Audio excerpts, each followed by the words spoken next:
بسم اللہ الرحمن الرحیم. عزیز طلباء و طالبات السلام علیکم. جو گزشتہ ہمارا لیکچر تھا اس میں ہم نے سر سید احمد خان سے متعلق پڑھا تھا، ان کے تعارف کو ہم نے دیکھا تھا. آج آپ کے نصاب میں جو شامل سبق ہے سر سید احمد خان کا طریقہ تھا امید کی خوشی، اس سبق سے متعلق آج ہم اس پہ تھوڑی بات کریں گے. اس سبق کو آپ تفصیلاً پڑھ لیجئے گا. پڑھنے کے بعد اس میں کوئی وہام ہو آپ کو تو مجھ سے اس کو جو ہے آپ آگے مجھ سے اس کو معلوم کر سکتے ہیں.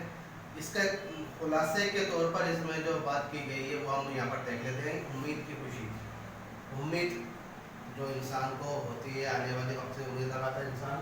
وہ کوئی بھی کسی قسم کی بھی امید ہو وہ انسان کے دل میں ایک خوشی کا احساس پیدا کرتی ہے. انسان امید کے سہارے ہی اپنے دل میں اپنے ذہن میں مختلف خیالات باندھتا ہے اور وہ خیالات ان کو جو ہے زندہ رکھتے ہیں اور اس کی خوشی کا باعث بنتے ہیں. تو امید کبھی انسان کو مایوس نہیں کرتی، امید انسان کو ہمیشہ خوشی مہیا کرتی ہے. اس میں ذکر کیا گیا ہے ایک ماں کا کہ جب اس کا ایک بچہ جو چھوٹا ہوتا ہے تو وہ اس بچے سے اس کے والدین، اس کی ماں، اس کے والد کتنی امیدیں باندھتے ہیں کہ اس کی ماں گھر کے کاموں میں لگی ہوئی ایک طرف اور دوسری طرف بچے کی جانب مکمل دھیان ہے.